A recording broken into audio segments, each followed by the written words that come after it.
Ok. Bom, gente, vamos nós aí para mais uma aula de Direito Penal. Hoje nós vamos tratar ainda no tema crimes contra a pessoa. Nós vamos tratar de periclitação da vida e da saúde. É uma categoria, vamos iniciar uma categoria específica de crimes, correto? Assim como nas aulas anteriores, vou projetar para vocês aí o slide. Vocês me dizem se estão visualizando ou não. Vou dar a aula a partir dele. Qualquer questionamento, vocês podem me fazer aí por meio de áudio. Visualizam o slide? Visualizam, gente? Sim. Ótimo. Olha lá, gente. Nós passamos agora por uma categoria diferente de crimes, uma categoria diferente de delitos. Nós estamos falando de delitos contra a vida, perdão, nós estávamos falando de crimes contra a pessoa, falamos de crime contra a vida, né? Falamos de lesão corporal, e agora vamos falar de crimes que integram a categoria de periclitação da vida e da saúde. Periclitação. Onde é que o legislador arrumou periclitação? Periclitação vem de perigo. Vem de perigo. Por meio desses delitos aqui, nós vamos ver, por meio das condutas descritas nesta categoria de crimes, ou a vida ou a saúde são colocadas em perigo. São colocados em perigo. Aqui são delitos que nós vamos ver que para a sua configuração basta o perigo. Nós não precisamos da efetiva lesão ao bem material. O delito ele se consuma com a simples sujeição ao perigo do bem jurídico apontado. No caso, dois bens jurídicos aqui, vida e saúde. Ok? Vai ser importante nós, desde já, fazermos apenas uma distinção. Existem crimes que são de perigo concreto, existem crimes que são de perigo abstrato. O que são os crimes de perigo abstrato?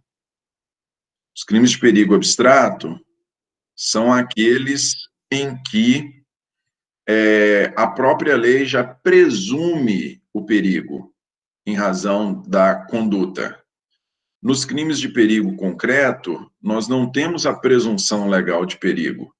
Em função disso, nós temos a previsão da conduta típica, porém, quando da responsabilização penal, é necessário que se demonstre, por meio de provas, não só a conduta, a ocorrência da conduta típica, mas que o bem jurídico, o bem material, que ele efetivamente esteve sujeito a um perigo concreto, a um perigo efetivo. Não basta a mera subsunção, não basta a mera adequação da conduta do mundo fático na previsão legal, não. Nos crimes de perigo concreto, faz-se necessário prova de que o perigo efetivamente ocorreu. Correto? Vamos lá. Vamos falar desses delitos. Hoje, vamos falar de 5 desses delitos. Professor, pode repetir perigo abstrato, por favor? Perigo abstrato, no delito de perigo abstrato, o perigo, ele é presumido. O perigo, ele é presumido. Não se faz necessário que, no curso do processo, a acusação faça prova do perigo. O próprio legislador, ao estabelecer a conduta, ele já pressupôs, ele já presumiu que, estando caracterizada aquela conduta, o perigo já existe. Isso, perigo abstrato. Nos delitos de perigo concreto, a acusação, além de demonstrar a ocorrência da conduta, vai ter que demonstrar que, por meio daquela conduta, houve um efetivo prejuízo, houve uma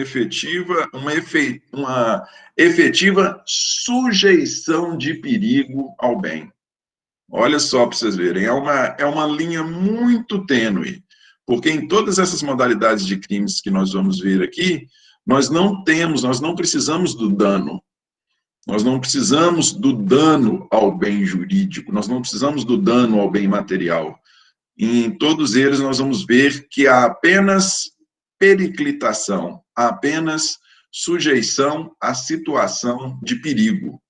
Sujeição à situação de perigo, perigo para quais bens jurídicos? Para a vida ou para a saúde. Beleza?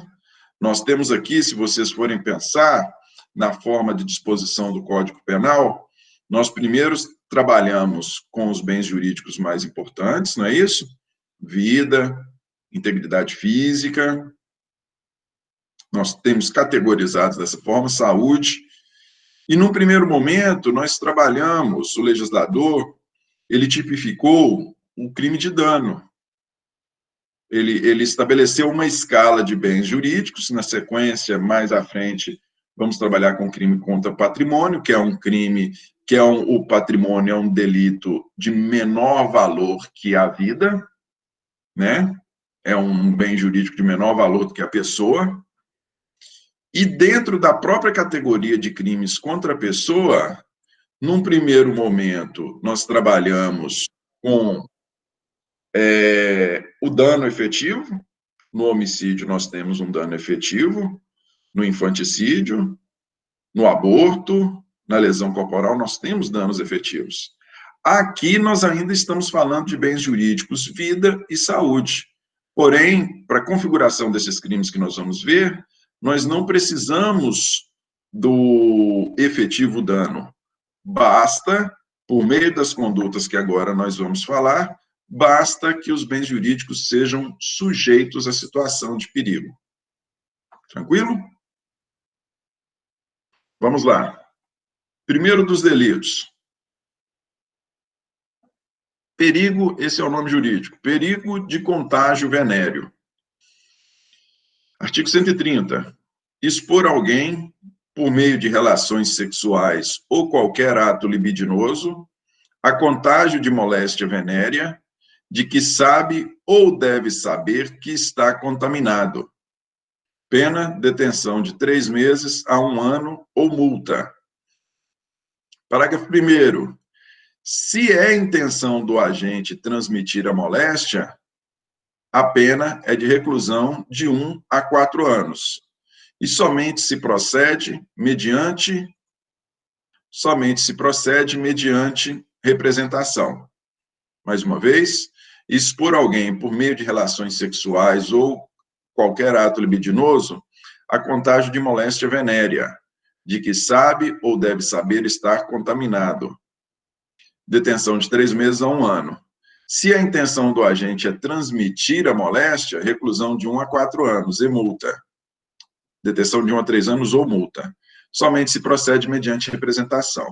Olha só, gente, aqui nós temos que fazer algumas observações. Vejam vocês, como dito, os crimes aqui que vamos falar são crimes de perigo, não são crimes de dano. Eles não precisam do efetivo dano. Vejam vocês que na descrição aqui do 130, nós temos exposição, expor alguém, nós temos a exposição a contágio. Nós não precisamos do efetivo contágio por moléstia venérea. Por óbvio, se a pessoa é contagiada por uma moléstia venérea, ela tem a sua saúde atingida, não é isso? Ela tem a sua saúde atingida. A partir do momento que ela mantém contato, a partir do momento que aquele que está com uma moléstia venérea mantém relação sexual com outra pessoa, este que porta a doença venérea, ele expõe a outra pessoa a risco de contágio. Ele expõe a pessoa ao contágio. E basta essa exposição.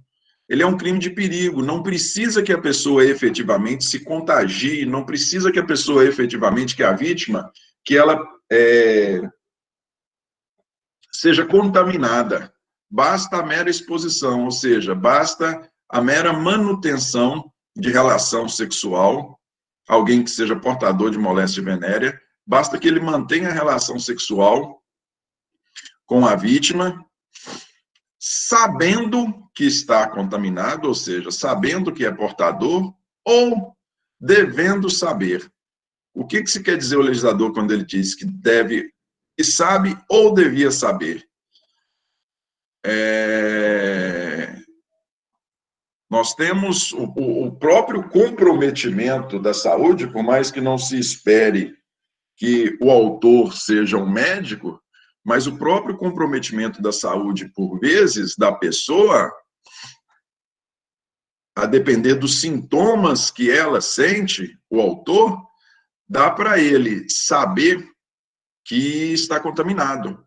Ou pelo menos dá para ele supor, se ele tem indicativos corporais no seu próprio corpo de que ele está portando alguma doença venérea, e aí cai na figura de que deveria saber, mantendo ele relação sexual com outra pessoa e expondo essa outra pessoa ao perigo de contágio, ele já responde pelo crime.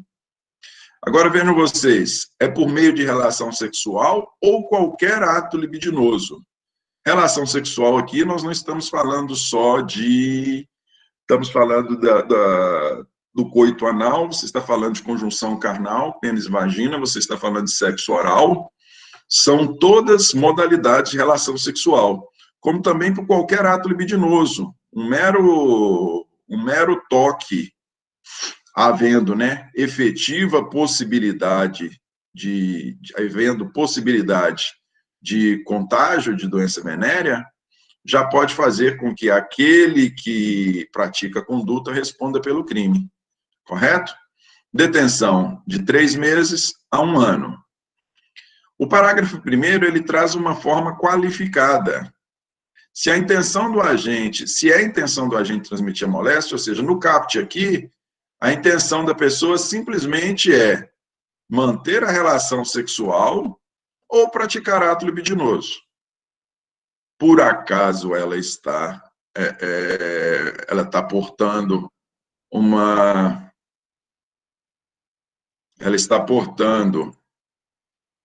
doença venérea e ela expõe o outro a perigo, responde pelo CAPT. Se, porém, a pessoa tem a intenção de transmitir, ou ela além do propósito de manter a relação sexual, ela tem por propósito transmitir a moléstia grave, neste caso, nós estamos diante aí do tipo qualificado, a pena é de 1 a 4 anos. E vejam vocês, dentro daquela divisão que vocês já estudaram, de modalidades de ação, nós vimos no semestre passado, tem determinadas ações penais que somente se procedem mediante representação. Ou seja, trata-se de uma ação penal pública, porém uma ação penal pública condicionada. Vocês lembram que alguns delitos, eles atingem a esfera íntima da pessoa de maneira tão grave que fica na mão dela, fica a critério dela a responsabilização ou não daquele que cometeu o crime contra si, né? Daquele que cometeu o crime contra este que pode fazer a representação, contra a vítima. Porque para a vítima fazer prova deste crime, pode ser que ela tenha que se sujeitar à perícia, e na perícia vai constatar que ela vai ter que falar da sua intimidade, né, gente? Vai ter que falar da sua intimidade, pode ter que se sujeitar à perícia, e aí nós temos uma série de constrangimentos que, de repente, a pessoa não está a fim de se submeter a eles, e, em função disso, o autor não é responsabilizado. Sujeitos ativo e passivo. Sujeito ativo é aquele que é portador, né? Portador de uma moléstia venérea, aquele que é portador de uma doença venérea. Então, não pode ser qualquer pessoa, não é isso? Sujeito passivo pode sim ser qualquer pessoa. Elemento subjetivo. O elemento subjetivo aqui do CAPT é o dolo, quer dizer, todo o delito, seja na sua forma simples, seja na sua forma qualificada, o elemento subjetivo é sempre o dolo. O que nós temos é que no parágrafo 1º, na modalidade qualificada, nós temos um dolo específico. Aqui a pessoa não só quer a conduta, mas ela, além de querer a conduta, né, de exposição ao perigo de contágio, todos são delitos de perigo, além da exposição de perigo de contágio à vítima, ela efetivamente, ela não só quer expor, ela efetivamente quer transmitir a moléstia. Ela efetivamente quer transmitir a moléstia, correto? Então, neste caso aqui, do parágrafo 1º, nós temos um dolo específico. O caput traz um dolo geral, e o parágrafo 1º traz o dolo específico, o específico o propósito específico de transmissão da moléstia. Não existe a modalidade culposa, correto? Objeto material é a pessoa que é exposta a perigo de contágio. Objeto jurídico, nós estamos falando de crimes de periclitação da vida e da saúde. Então, objeto jurídico é tanto a vida quanto a saúde, os objetos jurídicos protegidos por meio da capitulação deste crime. Professor, Pois não? repete rapidão essa classificação de novo, por favor, que eu perdi um pouco aqui, do sujeito e do elemento. Sujeito ativo, necessariamente, tem que ser uma pessoa que seja portadora de moléstia venérea, de doença venérea. Sujeito passivo pode ser qualquer pessoa, né? Qualquer pessoa que mantenha relação sexual, nós não estamos falando só de relação heterossexual, nós podemos estar falando de uma relação homossexual. Elemento subjetivo. Elemento subjetivo é o dolo, sempre o dolo, não há previsão do delito na modalidade culposa. O que nós temos é que, no caput, para o caput, nós precisamos do dolo geral, sempre dolo de perigo, sempre propósito de perigo, sempre dolo de perigo. E no parágrafo 1º, que é a modalidade qualificada, além do dolo de perigo, nós precisamos de um dolo específico, nós temos a previsão de um dolo específico. Qual é esse dolo específico? É a transmissão da moléstia. Aqui, no parágrafo 1º, a pessoa efetivamente, ela não só quer expor a perigo, né? No caput, nós podemos dizer que ela quer manter a relação sexual expondo a perigo, correto? No parágrafo 1º, não, ela não, ela quer manutenção da relação sexual, sim, mas ela também quer, mantendo a relação sexual, ela tem por propósito transmitir a doença de que sabe ser portador ou deveria saber em razão da sua saúde, em razão da sua condição de saúde.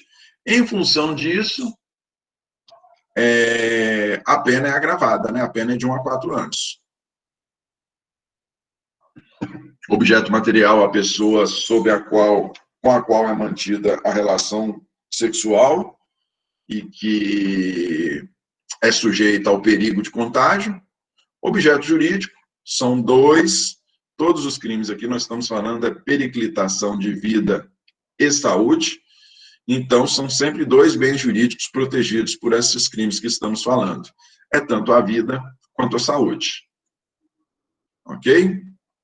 Beleza, obrigado. Crime próprio, Precisa-se de uma condição, de uma qualidade especial para cometê-lo. Qual é a qualidade? Nós precisamos estar diante de uma pessoa que seja portadora de doença venérea. A pessoa tem que ser portadora de doença venérea para cometer esse delito.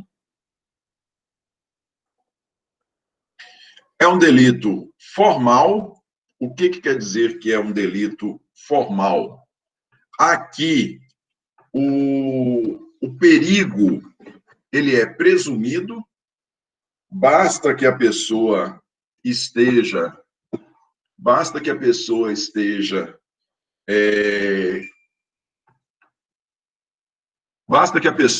seja portadora de doença venérea, mantenha relação sexual ou ato libidinoso com a vítima para que o crime esteja presente.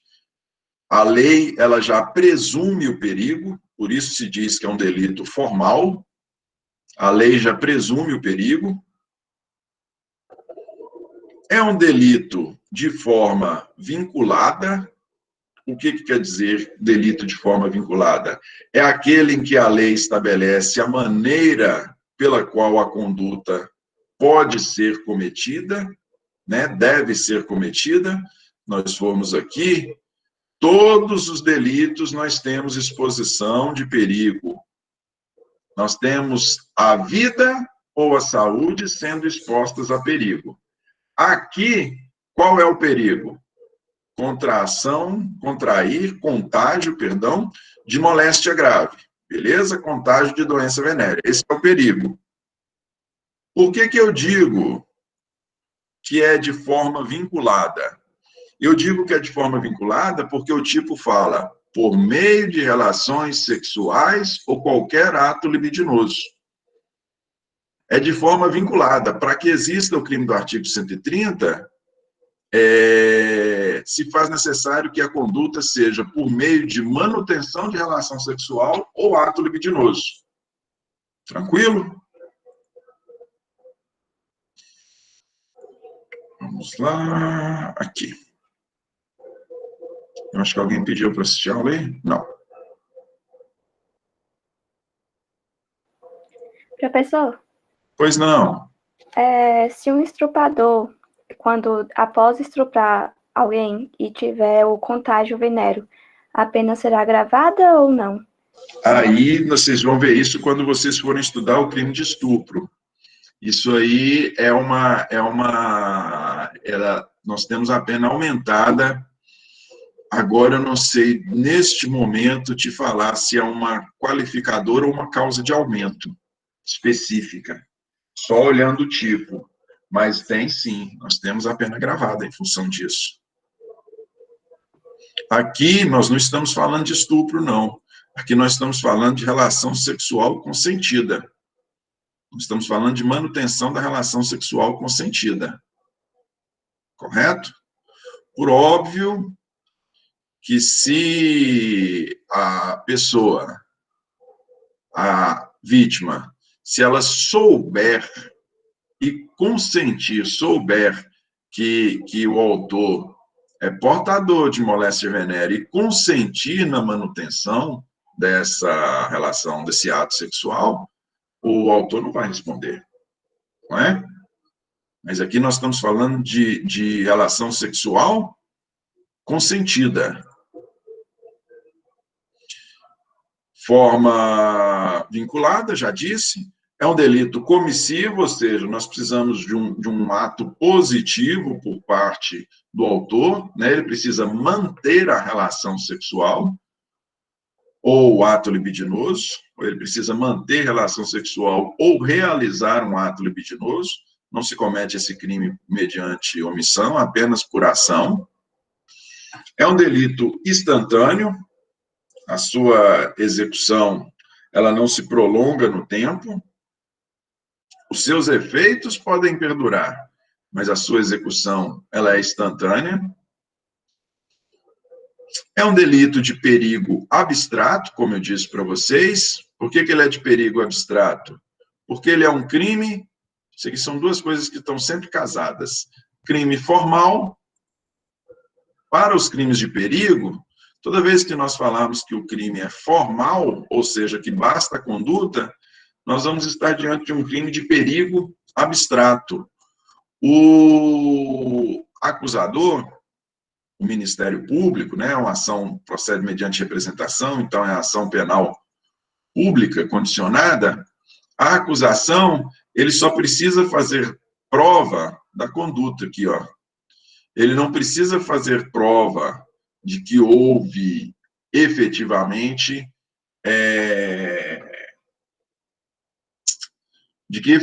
ocorreu o perigo. O perigo ele é presumido pela lei, correto? Delito unissubjetivo. Quando a gente fala de perigo abstrato, gente, só para ficar bem claro, quando você fala em perigo abstrato, é porque não precisa se fazer prova da ocorrência do perigo, ela é presumida por lei. Unissubjetivo, pode ser cometido por apenas uma pessoa, e aqui nós temos 3 situações que devem ser comentadas. Primeira delas, se em decorrência da exposição ao perigo, se em decorrência da exposição do perigo, a pessoa, e é importante que se diga aqui, que independentemente de se contrair ou não se contrair a doença venérea, o crime é o mesmo, viu? Ele é um crime de perigo, mas havendo o contágio da doença venérea, da mesma forma nós vamos estar falando deste mesmo crime aqui. Ele é um crime de perigo, mas nós podemos estar, a pessoa vindo a ser contaminada, o delito é o mesmo. O delito é o mesmo. Nós temos outras situações, e é uma relação que deve ser estabelecida, essa aqui, ó. Lesão corporal grave, gravíssima e homicídio. Se, em decorrência da doença venérea contraída pela vítima, se ela vem a sofrer lesão corporal grave, onde é que está a lesão corporal grave? A lesão corporal grave está lá no artigo 129. Se ela vem a sofrer lesão corporal grave, ou lesão corporal gravíssima, ou mesmo vem a falecer, aí, neste caso, o autor ele não vai responder pelo artigo 130, ele vai responder pelo artigo 129, lesão corporal, nas suas formas qualificadas, né, a depender do resultado do contágio venéreo. Se a depender do resultado, essa lesão pode ser grave ou gravíssima, ou até mesmo se em função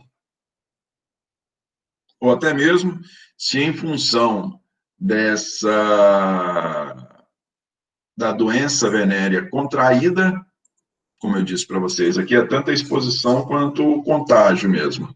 Em função do contágio da doença venérea, se a pessoa vier a falecer, o autor pode responder até mesmo por homicídio.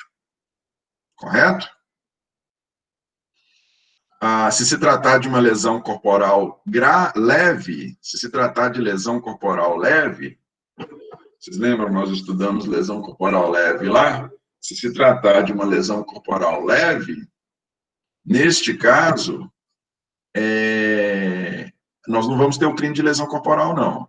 Se for lesão corporal leve, se não trouxesse a lesão corporal não apresentar nenhuma daqueles resultados lá do 129, lembram?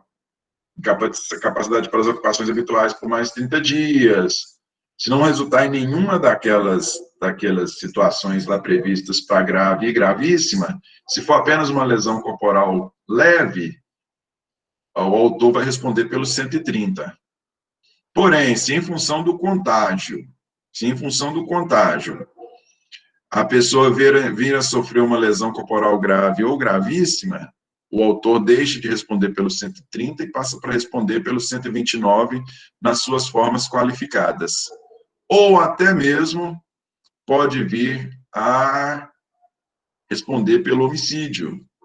Suponhamos que a pessoa, sabedora de que é portadora de uma doença venérea grave, e sabedora da debilidade de saúde da vítima, debilidade de qualquer natureza, em função de alguma doença portada, de que a vítima é portadora, ela está com a imunidade muito baixa, e sabendo o autor que é portador de doença venérea grave, sabendo ele que a vítima é portadora de está com a saúde comprometida por alguma razão, né? Brincando, dois lascados. Se, em função do contágio propositalmente estabelecido pelo autor, a vítima vem a falecer, essa vítima responde aqui, ó, por homicídio. Beleza?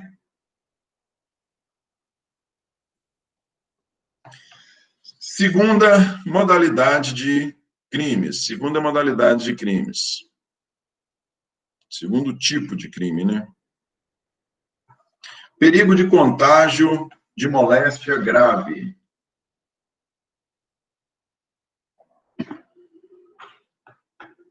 Praticar com o fim de transmitir a outrem moléstia grave de que está contaminado, ato capaz de produzir o contágio.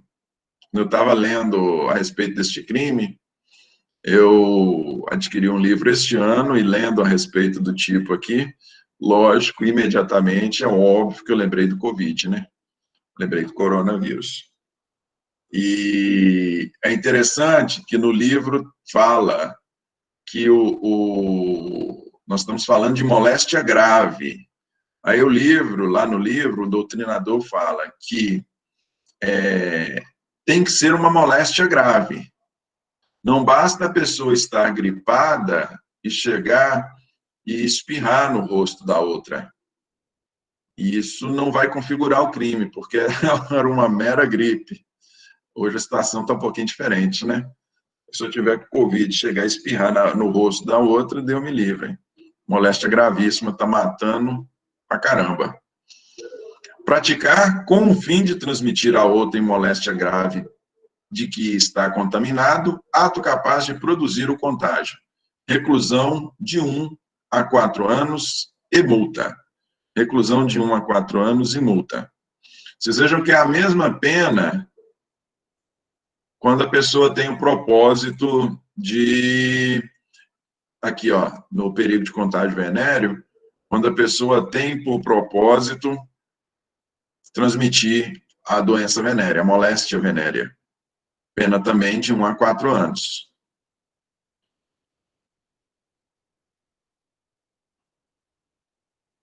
Aqui. Contágio venéreo, isso. Sujeito ativo tem que ser uma pessoa portadora de moléstia grave, né? Nós estamos falando de crime de... Esse é o nome jurídico do delito, viu, gente? Perigo de contágio de moléstia grave. São todos crimes de perigo. São todos crimes de perigo. Nós não precisamos de um dano efetivo. Sujeito ativo, alguém que seja portador de moléstia grave. Sujeito passivo, qualquer pessoa. Elemento subjetivo. Aqui nós temos uma diferença com relação ao artigo anterior, porque aqui no 130, quando nós estamos falando de moléstia grave, o elemento subjetivo também é o dolo, porém, já no caput nós temos um dolo específico, que é a pessoa praticar com o fim de transmitir a outra em moléstia grave de que está contaminado, ou seja, é um crime doloso, mas desde o princípio nós precisamos de um dolo específico. Que dolo específico é esse? É a vontade, é o propósito de transmitir a doença, de que se é portador. Correto? Este dolo, ele existe desde o caput. Aqui no anterior, quando nós falamos da doença venérea, nós falamos que a exposição, o que a pessoa quer? A pessoa quer manter relação sexual ou praticar ato libidinoso.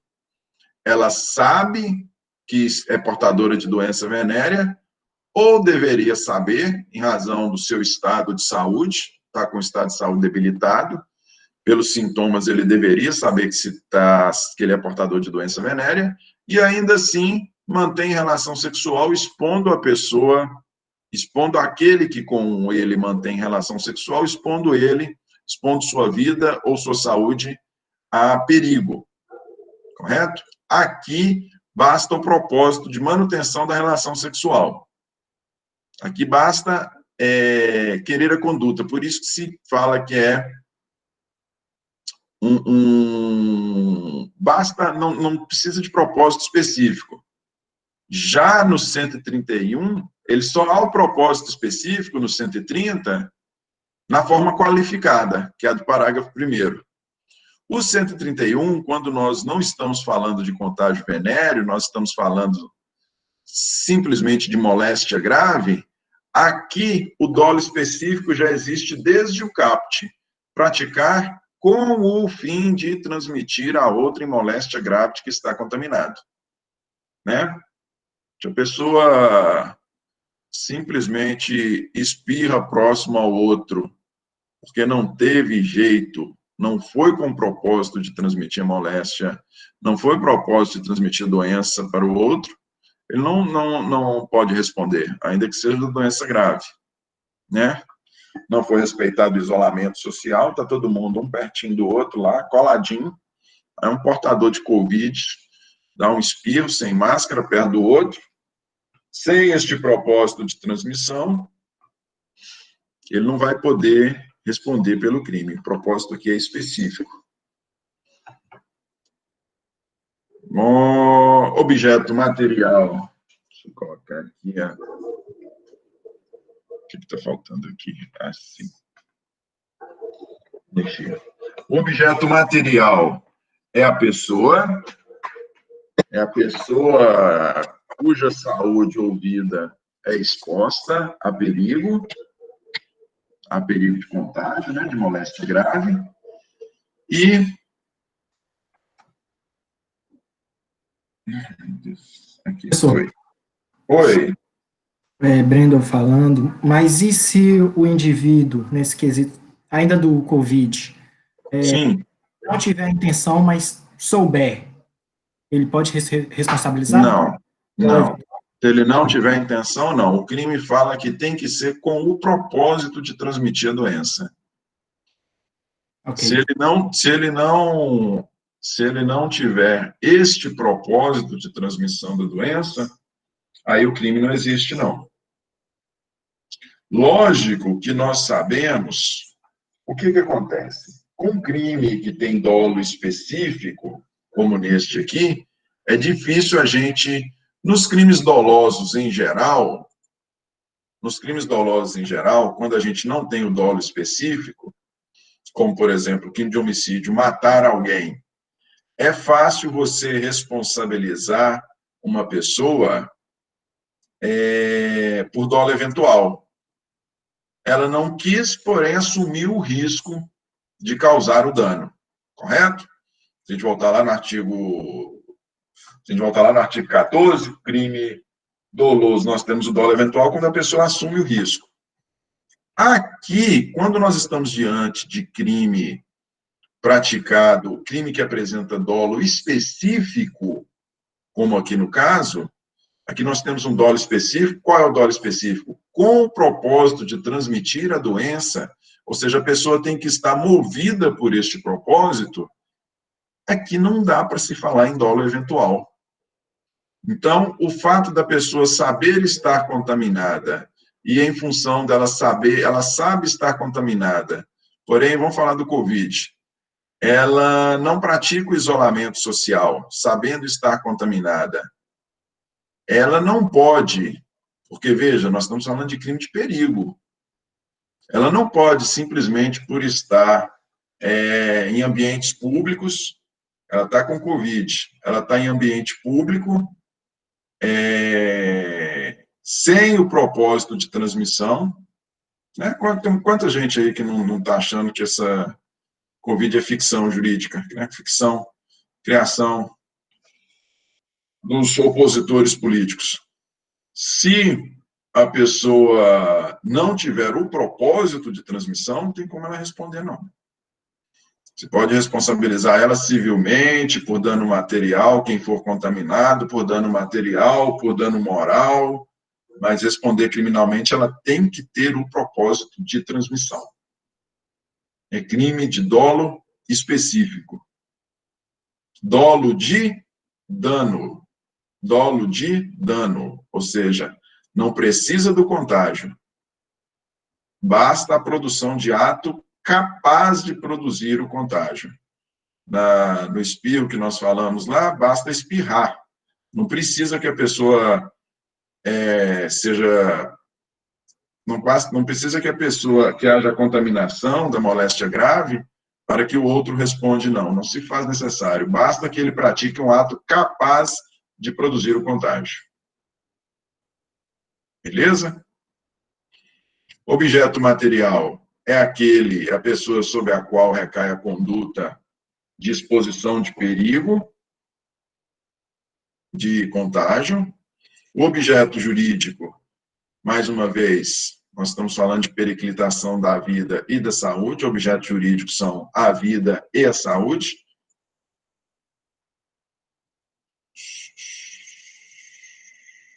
Aqui, isso. É um crime, perdão, adiantei demais. É um crime próprio, por quê? Porque só pode ser praticado por quem é portador de moléstia grave. É um crime formal, não precisa ser demonstrado a efetiva sujeição a perigo, não precisa ser demonstrado, a lei já presume a sujeição de perigo. É um delito de forma livre.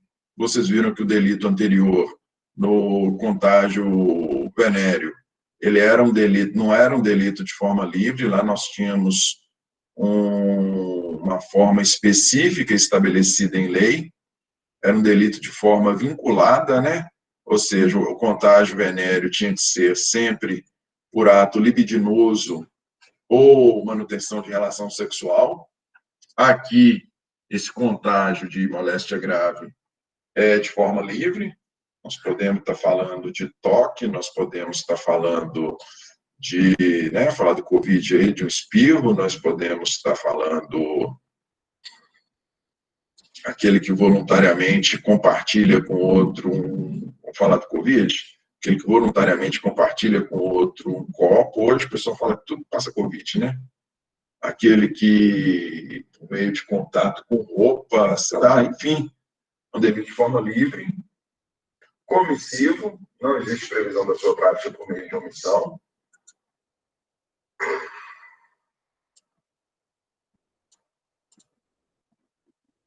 É um delito instantâneo, seus efeitos podem se estender no tempo, porém ele se consuma, a sua execução não se estende, seus efeitos podem se estender, mas a sua execução não se estende, ela se dá num ato. Unissubjetivo pode ser praticado por apenas uma pessoa. E aqui, da mesmíssima forma que no contágio venéreo. Se em função da moléstia grave a pessoa sofrer lesões corporais leves, o autor vai responder pelo 131. Beleza? Se, porém, a pessoa, em função da moléstia grave, de que ela foi contagiada, né? Ela sofreu o contágio de moléstia grave. Se, em função deste contágio, redundar em lesão corporal de natureza grave ou gravíssima, é por estes delitos que o autor, que aquele que transmitiu a moléstia grave, é por esses delitos que ele vai responder. Se a pessoa ficar incapacitada para as ocupações habituais por mais de 30 dias, né, vamos supor aí que transmita-se o Covid, a pessoa é entubada, fica entubada por mais de 30 dias. Lesão corporal grave. Não vai responder por perigo, não. Vai responder por lesão corporal grave. Gravíssima. se resultar em lesão corporal gravíssima, incapacidade permanente para o trabalho, por exemplo. Ou mesmo, se por meio dessa conduta a vítima que contraiu a moléstia, ela vier a falecer, aí nós temos que ver como se deu essa conduta, porque aí nós vamos estar diante da possibilidade, mesmo de um homicídio mesmo, quando há propósito de matar, ou seja, eu vou transmitir, a pessoa tem 80 anos de idade, problemas pulmonares, um portador de Covid, com propósito de matá-la, transmite a doença, né?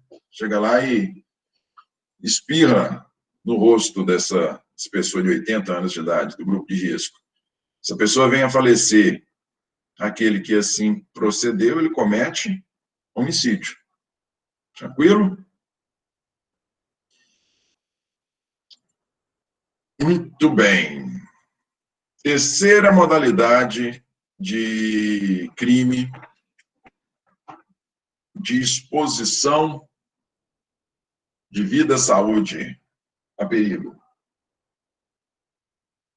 Artigo 132. Expor a vida ou a saúde de outrem a perigo direto e iminente.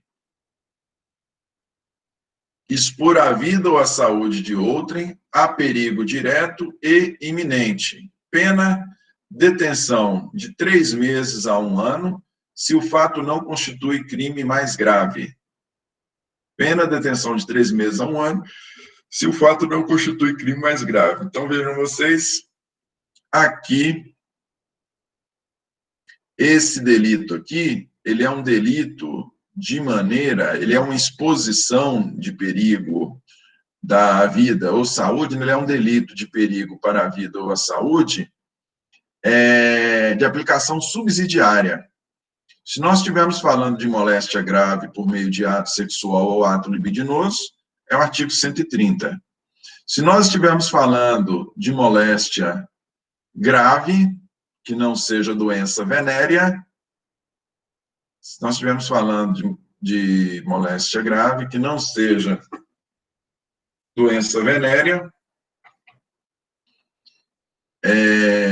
nós aplicamos o 131, perdão.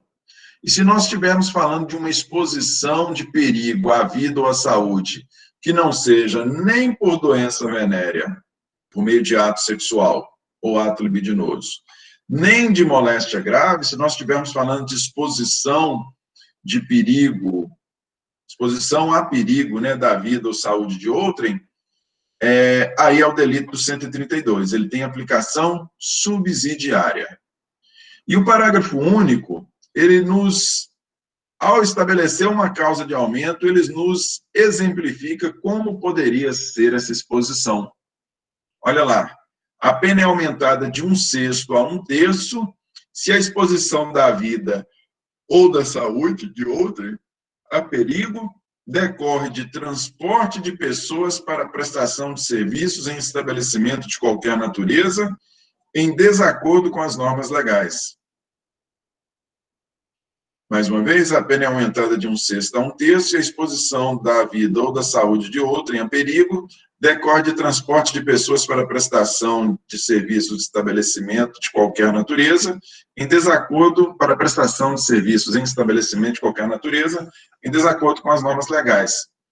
Esse aqui, gente, o parágrafo único, ele traz a situação que muito ocorreu hoje, muito menos, mas dos boias-frias. Lembra antigamente, para trabalhar em indústrias açucareiras, a gente tinha aqui pertinho de nós tínhamos.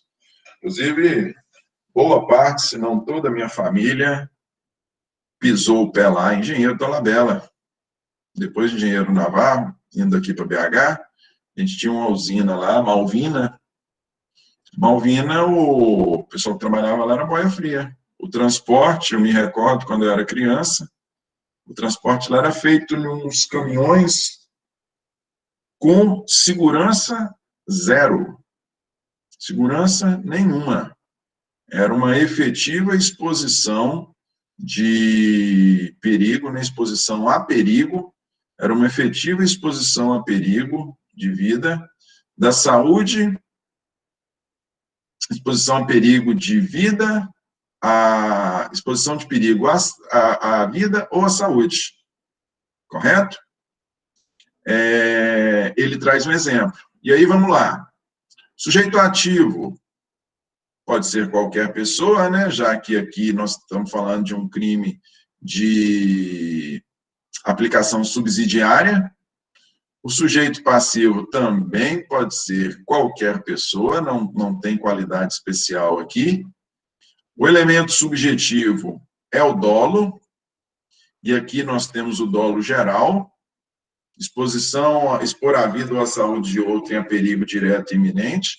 Nós não temos um fim específico na conduta, nós temos apenas a conduta, então é o dolo geral. Objetos material e jurídico. Objeto material são as pessoas expostas a perigo.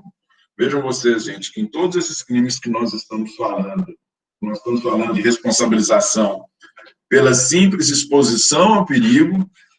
Vocês viram que tanto na doença venérea quanto na moléstia grave existe sim a possibilidade da pessoa ser contaminada, ela também responde. Mas a mera sujeição a perigo de contágio, a perigo de contaminação, já faz com que o crime se configure. Objeto material são as pessoas cuja vida ou saúde é submetida à situação de perigo. Objeto jurídico, mais uma vez, nós estamos falando de perigo para a vida ou saúde. Os objetos jurídicos em todos esses crimes de periclitação aqui são vida e saúde. Classificação, gente. É um crime comum, pode ser cometido por qualquer pessoa, não existe uma qualidade especial. Aqui, diferentemente dos dois primeiros, nós precisamos da demonstração da prova da situação de perigo. Nós precisamos da prova da situação de perigo. Então, não se trata de um delito formal. Aqui é um delito material. Ele requer a demonstração, ele requer o resultado. Que resultado é este? É a efetiva demonstração da ocorrência da situação de perigo. Vocês vejam que o tipo penal, na verdade, ele é um tipo aberto, né, gente? É muito amplo. Ele é muito amplo. Quando você fala assim, expor a vida ou a saúde de outro em perigo direto e iminente. O tipo fala aí que o perigo tem que ser direto e iminente, então, daí já se deduz que se trata de um crime material e de perigo concreto. Porém, ele é muito amplo, ele é muito aberto. Exatamente por ser muito aberto, digo, por não estabelecer os seus parâmetros com certeza, de maneira exata, como se espera de todo delito, até mesmo para a nossa segurança jurídica, né, dos cidadãos frente ao Estado, por ser um tipo muito aberto, ele é considerado um crime material, ou seja, para a sua configuração, é necessário que seja demonstrado o efetivo perigo. Não basta o efetivo perigo, perdão. Não basta a mera presunção legal. É um delito de forma livre, essa sujeição a perigo pode se dar por qualquer maneira. Vocês viram que, para boa visualização de vocês, o parágrafo 1º traz um exemplo, que é o transporte irregular das pessoas surgiu, como eu disse para vocês, lá para resguardar os boias frias, né, que era transportado lá no Pau de Arara, chamado Pau de Arara, sem absoluta segurança zero. Comissivo ou omissivo, aqui por ser um tipo aberto, nós podemos falar falando lá do exemplo, de falta de manutenção no veículo, né? Nós falamos de transporte, de falta de manutenção no veículo, até mesmo do transporte, falta de manutenção, nós estamos falando em omissão, ou mesmo do transporte de um número muito além da capacidade do veículo, e aí nós estamos falando de uma comissão, né? Transportar muito além do número de capacidade do veículo, se estivermos falando daquela situação do parágrafo 1º, ou mesmo se estivermos falando da falta de manutenção, vai ser um delito de modalidade omissiva. É um delito instantâneo, sua execução não se estende no tempo, é um delito de perigo concreto. O que quer isso dizer? É um delito de perigo concreto. Neste caso aqui, a acusação vai ter que fazer prova que, de fato, por meio da conduta, que nós já dissemos que é um tipo aberto, ele não estabelece com precisão a conduta. Para se falar no perigo de vida ou da saúde aqui, a acusação vai ter a obrigação de demonstrar que efetivamente houve o perigo para a vida ou a saúde na situação prática. Correto? Unissubjetivo pode ser praticado por apenas uma pessoa. E aqui eu chamo a atenção para um delito, está previsto lá no Código Penal, perdão, na Lei 10.826, Lei 10.826, que é o Estatuto do Desarmamento. Vamos a ele aqui.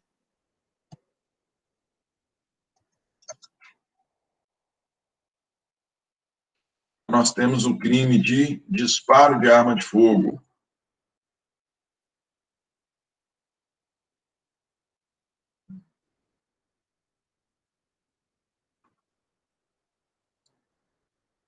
Olha aqui. Vocês visualizam a tela? Visualizam a lei? Não. Não? Vamos lá.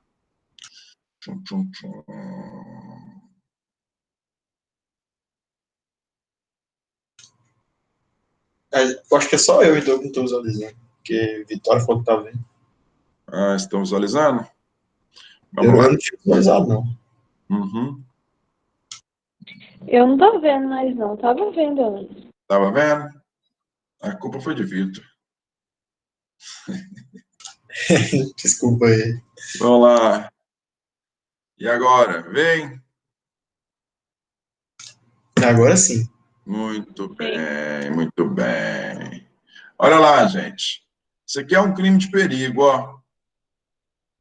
Disparar arma de fogo ou acionar munição em lugar habitado ou em suas adjacências, em via pública ou em direção a ela, desde que essa conduta não tenha como finalidade a prática de outro crime. Aqui é o crime de disparo de arma de fogo. Disparar arma de fogo ou acionar munição em local. Vocês vejam que aqui nós temos as circunstâncias específicas, ó, em lugar habitado ou em suas adjacências, em via pública ou em direção a ela, desde que essa conduta não tenha como finalidade a prática de outro crime. Se o disparo foi realizado no cometimento de um roubo, se o disparo foi realizado numa tentativa de homicídio ou mesmo num homicídio, esse crime não vai estar presente, né?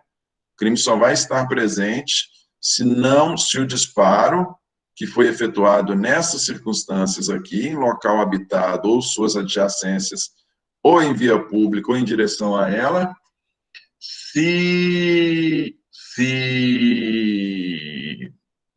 não constituísse, esses disparos foram efetuados sem ter por propósito a prática de outro crime. Beleza? Agora vejam vocês, gente. Aqui, nós não temos, no artigo 15, nós não temos a necessidade de que ele se trata de um crime de perigo, mas bastam estar presentes essas situações aqui, ó. Basta que o disparo seja efetuado em um local habitado, correto? Em local habitado ou suas adjacências, ou em via pública. Nós não precisamos, ele é um delito em que nós não precisamos de que haja pessoas, as pessoas efetivamente estejam nesses locais.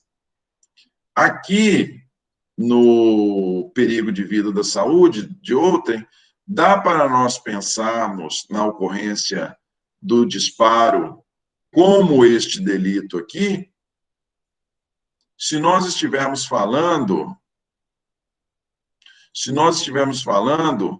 de uma sujeição de situação de perigo, mas em situação, numa circunstância em que visualizam o slide? Eu não visualizo, não, mas eu não sou parâmetro, não. Eu estou visualizando a lei ainda. A lei ainda. Vamos lá. Aqui vocês vejam que nós temos o mero disparo nestes locais, já é suficiente para que a conduta se configure, beleza? Desde que não esteja em cometimento ou outro delito. Aqui, e aí agora eu vou voltar lá. Aqui.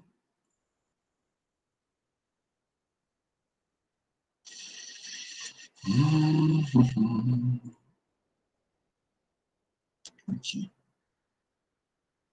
Isso.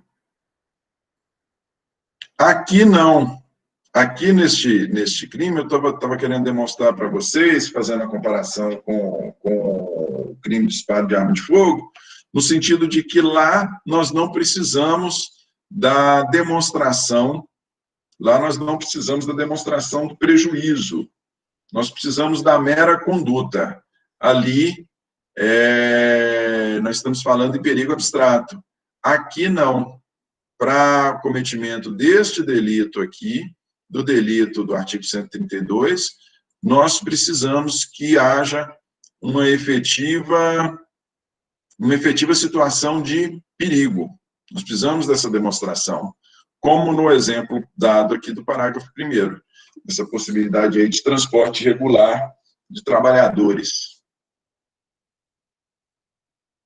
Abandono de incapaz, gente. Deixa eu ver aqui.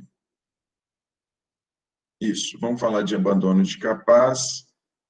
Vamos falar de abandono de incapaz. O outro delito, talvez fique para a próxima aula. Abandono de incapaz. Artigo 133. Abandonar a pessoa que está sob seu cuidado, guarda, vigilância ou autoridade e, por qualquer motivo, abandonar a pessoa que está sob seu cuidado, guarda, vigilância ou autoridade e, por qualquer motivo, incapaz de defender-se dos riscos resultantes do abandono. Pena, detenção de 3 meses a 3 anos. Parágrafo 1º. Se do abandono resulta lesão corporal de natureza grave, reclusão de 1 a 5 anos. Parágrafo 2º. Se resulta morte, reclusão de 4 a 12 anos. Veja só, gente. Aqui nós temos um crime, também um crime. Se nós considerarmos o caput apenas, nós vamos ver que se trata de um crime de perigo. Basta a sujeição, aqui a sujeição a perigo, a sujeição da vida e da saúde a perigo, no artigo 133, ele se dá por meio do abandono. Abandono de quem? Abandono daquele que está sob cuidado, guarda, vigilância ou autoridade. O autor. sendo essa pessoa que estava sob sua guarda incapaz de se defender por si só. O que eu quero dizer, gente? O 133 caput, ele é um crime de perigo. Ele é um crime de perigo. Basta o abandono. Não precisa de ocorrer qualquer consequência para a vítima para que o crime já se configure. Pena detenção de 6 meses a 3 anos. Se em decorrência deste abandono resultar, parágrafo 1º, resultar lesão corporal de natureza grave, vejam vocês que óbvio que aqui dentro também está gravíssima, não está a lesão corporal simples, mas aqui está a grave e a gravíssima, a pena é de reclusão de 1 a 5 anos. E parágrafo 2º, se deste abandono resultar morte, a reclusão é de 4 a 12 anos. Vejam vocês que nós temos aqui a modalidade simples do caput, pena de 6 meses a 3 anos, e as duas modalidades qualificadas, em uma a reclusão é de 1 a 5, porque resultou lesão corporal de natureza grave ou gravíssima, e no outro a reclusão é de 4 a 12, porque o resultado foi a morte. Correto? Parágrafo 3º. Parágrafo 3º ainda traz causas de aumento de pena. Apenas combinadas nesse artigo aumentam-se de 1/3. Vamos lá. Aumenta-se de 1/3. Se o abandono ocorre em lugar ermo, se o agente é ascendente, descendente, cônjuge, irmão, tutor ou curador da vítima, se a vítima é maior de 60 anos. São 3 circunstâncias que fazem com que o crime torne-se mais repreensível. E em função dessa maior reprovabilidade, ele torna-se mais reprovável. Em função dessa sua maior reprovabilidade, a pena é aumentada de 1/3. Se o abandono se ocorre em lugar ermos, difícil acesso, difícil prestação de socorro, se aquele que abandona é ascendente, descendente, cônjuge, irmão, tutor ou curador da vítima, e se a vítima é maior de 60 anos. Falando de classificação do delito, gente, sujeito ativo não é qualquer pessoa. Para ser sujeito ativo deste delito, vamos lá no caput. Abandonar a pessoa que está sob seu cuidado, guarda, vigilância ou autoridade. Faz-se necessário, para ser sujeito ativo deste delito, que o autor tenha obrigação de cuidado, guarda, vigilância ou exerça autoridade sobre a vítima. Ele tem que ter obrigação de cuidado, guarda, vigilância ou exerça autoridade sobre a vítima. Não existe a possibilidade de que uma outra pessoa que não seja detentora destas obrigações aqui cometa o crime de abandono de incapaz. Para falarmos em cometimento de crime de abandono de incapaz, o autor tem que ser portador de alguma destas obrigações legais, de cuidado, guarda, vigilância ou autoridade. Sujeito passivo é aquele que está sob os cuidados, guarda ou vigilância, e não sabe, não sabe defender-se por si só dos riscos do abandono. Elemento subjetivo é o dolo geral. Nós não temos aqui um dolo específico, como em algumas figuras que vimos aí atrás. É o dolo geral, dolo de cometimento da conduta, não tem nenhum fim específico.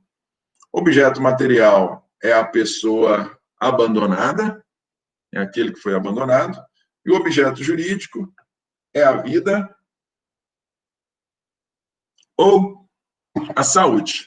É a sujeição a perigo da vida ou saúde. E aí, mais uma vez, eu chamo a atenção de vocês. No caput, nós temos a sujeição apenas a perigo. Não precisamos do resultado naturalístico, nós não precisamos da efetiva lesão Nós não precisamos da morte, basta sujeitar a perigo. No parágrafo 1º e parágrafo 2º, não, nós precisamos do resultado. Qual o resultado? Lesão corporal grave ou gravíssima, ou mesmo morte. Tranquilo? O objeto material é o quê, professor? O objeto material é a pessoa abandonada. E o elemento subjetivo é o dolo, né? O elemento subjetivo é o dolo. Aqui nós não temos dolo especial. É o dolo geral, o dolo de praticar a conduta. Beleza. O objeto jurídico, como todos esses crimes que nós estamos vendo, é a vida e a saúde.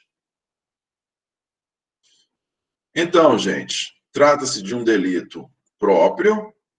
A pessoa tem que ter a especial qualidade de obrigação de cuidado, guarda, vigilância ou autoridade. A pessoa tem que ser detentora dessas qualidades, dessas obrigações, né? Nós podemos estar aí falando, tem a obrigação de cuidado, guarda ou vigilância de uma criança pequena, de um idoso. A doutrina traz exemplo até, fala de um guia turístico. Quando eu estava lendo aqui a respeito deste delito, eu lembrei muitas vezes você tem alguns passeios que precisam de brigadistas, né? Não sei se algum de vocês aí conhece Cavernas do Peruaçu ali. Se não conhecer, conheçam. Muito bacana, muito bonito. Ali em Itacarambi. É Itacarambi mesmo, eu sempre confundo Itacarambi com Itacamira. Eu acho que é Itacarambi. Lá pro lado de São João das Missões. Parque maravilhoso. As cavernas lá. Caverna lá que é a entrada da caverna imensa.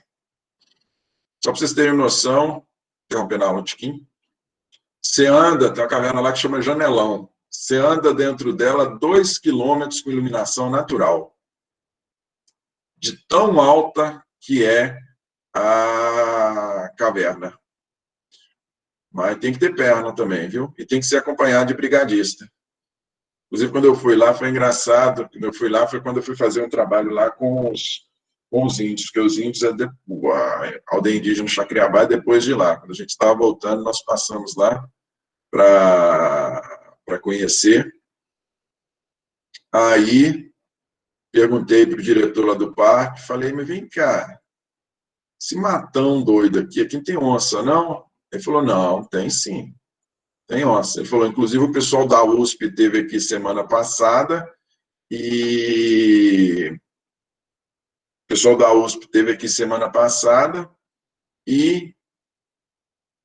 viram onça.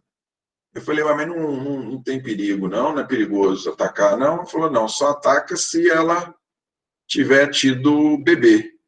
Eu falei, como é que eu vou saber?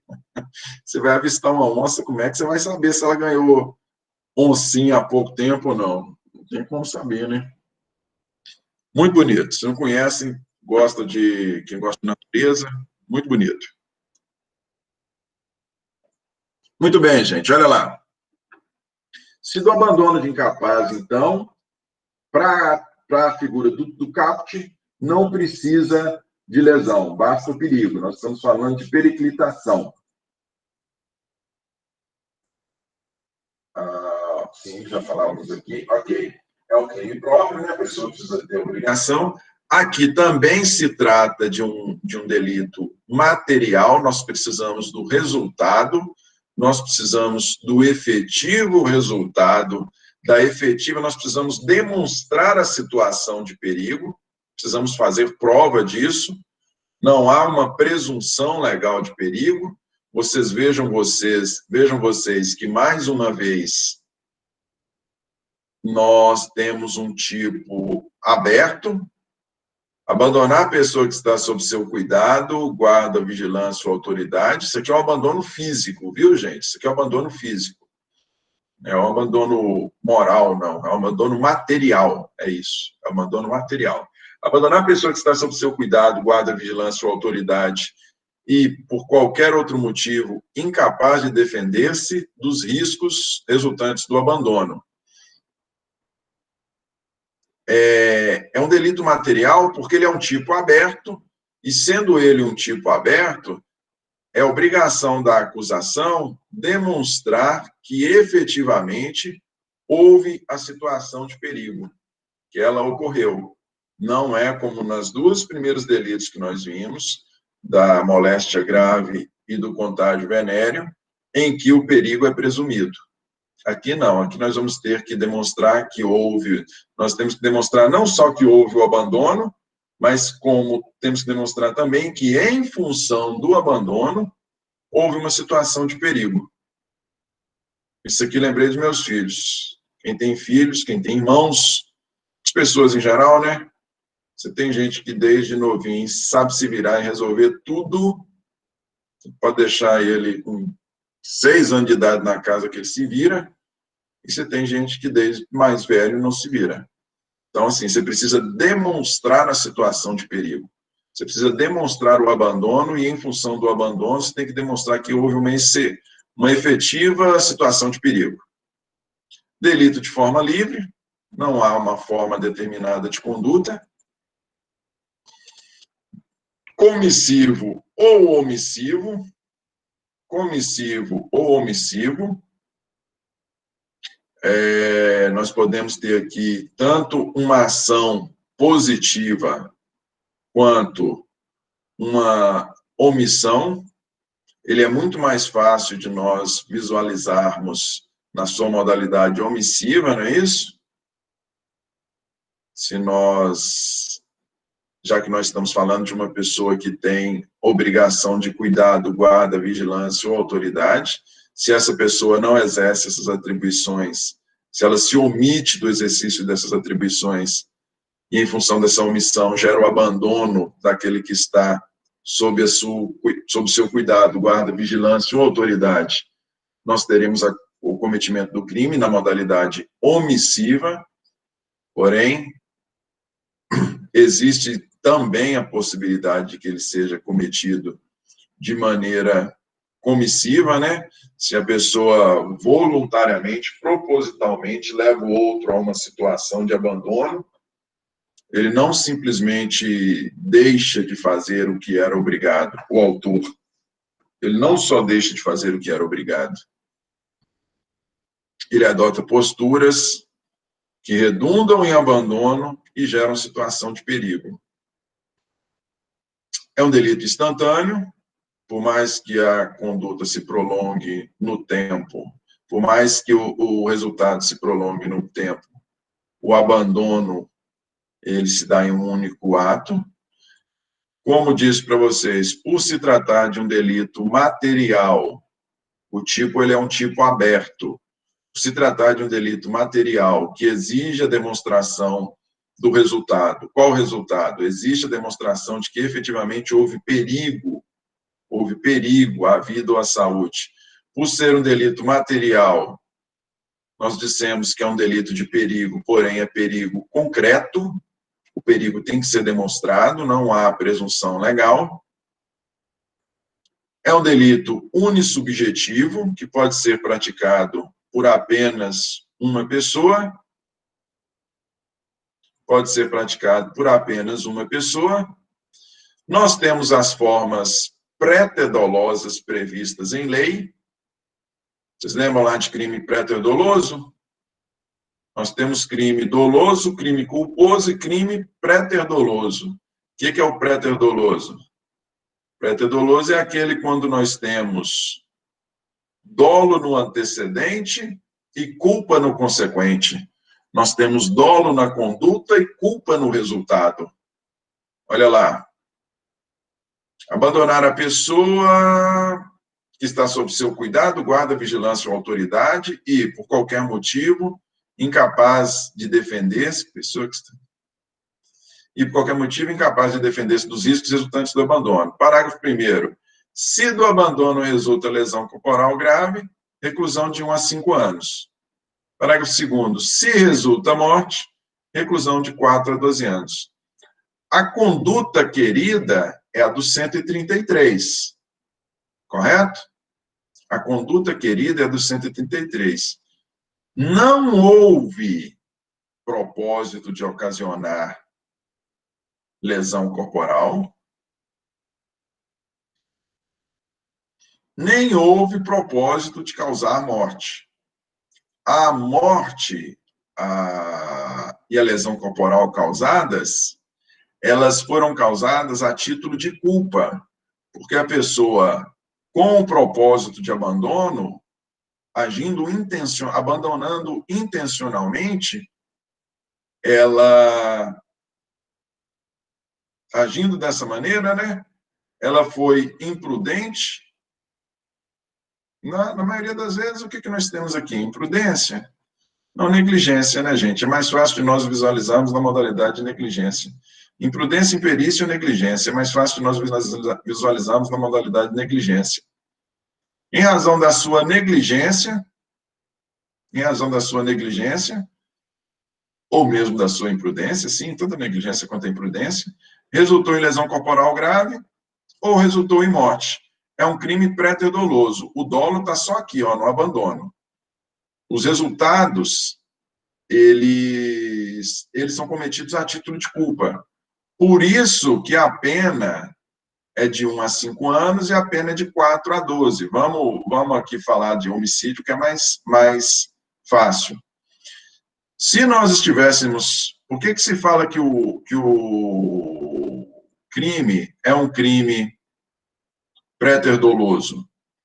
Porque se o crime fosse doloso, tanto no antecedente quanto no consequente, ou seja, se eu abandonasse uma pessoa que está sob meu cuidado, se eu abandono o meu filho de menos de 1 ano de idade, ele é incapaz de se defender dos riscos resultantes do abandono. Eu simplesmente não dou comida, não cuido materialmente dele. E em função disso, ele vem a falecer. Se eu simplesmente tive o propósito abandoná-lo, se eu tiver por propósito matá-lo por meio deste abandono, ou seja, se eu tenho dolo na conduta do 133, e se eu tenho dolo no resultado morte, parágrafo 2º, aí nós não vamos estar falando de um crime pré-doloso, não. Aí nós vamos estar falando de um crime doloso no antecedente e doloso no consequente. Doloso na conduta e doloso na consequência. Em função disso, se eu me portar desta natureza, com o propósito de matar meu filho, eu o abandono, eu não vou responder por abandono de incapaz, não. Eu vou responder por homicídio. Aí a pena é de 6 a 20. Não é de 4 a 12, não. A pena é de 6 a 20, não de 4 a 12. Conseguem compreender? É por isso que se diz que no parágrafo 1º e no parágrafo 2º nós temos figuras pré-dolosas. O dolo está só no abandono. O dolo não existe na consequência lesão corporal grave ou gravíssima, porque senão eu responderia por lesão corporal grave ou gravíssima, e também não existe no homicídio, porque se existir dolo no homicídio, eu também vou responder por homicídio. E, por fim, nós temos as causas de aumento. No parágrafo 3º, nós vimos que a pena se aumenta se esse abandono se der em um local ermo, a conduta ela é mais reprovável. Por quê? Ela é mais reprovável porque é mais difícil prestação de socorro nessa situação, quando você, que é responsável pelo cuidado, abandona. Se o agente é ascendente, descendente, cônjuge, irmão, tutor ou curador da vítima, então, se nós estamos falando de pai, de filho, de cônjuge, irmão, tutor ou curador da vítima, a obrigação de cuidado, de vigilância, de guarda, ela é muito maior, daí porque a pena ser aumentada. E se a vítima é maior de 60 anos? Aqui essa foi uma inovação legislativa trazida com o Estatuto do Idoso. Beleza, gente? O que nós vamos fazer? Vimos aqui 3 delitos, Na próxima aula, nós vamos ver exposição ao abandono de recém-nascido. Exposição ao abandono de recém-nascido. Aqui nós já não estamos falando da criança que acabou de nascer. Gente, alguma dúvida, algum questionamento aí a respeito dos delitos? Não? Professor, Fala, mocinha. acabou me surgindo uma dúvida que se o abandono for temporário, por poucas horas, suficiente para causar uma lesão ou até uma morte de um incapaz, seria considerado também um abandono de incapaz ou não? Ou só imprudência? Aí nós temos que saber como foi que se deu essa morte, né? Como foi que se deu essa morte? Porque, veja, para a gente ver se a gente visualiza, para ver se nós visualizamos se a conduta, se ela está abrangida ou não. O abandono, porque o tipo fala, ó, é uma pessoa incapaz de defender-se dos riscos resultantes do abandono. Nós temos que olhar muito caso a caso, porque nós temos os riscos próprios, nós podemos estar falando, por exemplo, vamos pensar na situação prática aqui, a depender da idade de uma criança, que não seja um recém-nascido, a depender da idade de uma criança, ela corre mais ou menos riscos de morte em função de ser deixada sozinha. Não é isso? A depender da idade da criança. Então, isso tudo tem que ser analisado para a gente ver se nós estamos diante de um abandono de incapaz ou não. Suponhamos que não se trate, tem N possibilidades. Pode ser que a pessoa não seja incapaz, pode ser que a pessoa seja incapaz, a criança seja incapaz. Porém, o que lhe levou à morte não é uma situação típica para aquela... Ela foi deixada só? Foi. Mas ela veio a morrer por um motivo absolutamente idiota. Aquele risco, ela seria, que levou ela à morte, era plenamente capaz de se defender daquele risco. Então, assim, em razão da sua idade, em razão da sua maturidade, correto? Então, vai ser muito a situação prática que vai nos dizer. Lógico que se a gente estiver falando de uma criança novinha, o pessoal fala de criança novinha que morre até engasgada, né? Um bebê, basta você abandoná-lo, basta você deixá-lo só por pouquíssimas horas para que ele venha morrer.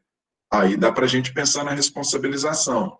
Se a gente estiver falando de uma criança mais velha, que venha, uma criança mais velha que venha morrer engasgada, por exemplo, que não se trate de um bebê, aí já não dá para a gente falar de abandono do incapaz, compreende? É a situação prática que vai nos dizer se cabe ou não a responsabilização. Tem que olhar muito caso a caso. Ok, gente? Ok, obrigada. Um abraço para vocês, até a próxima aula.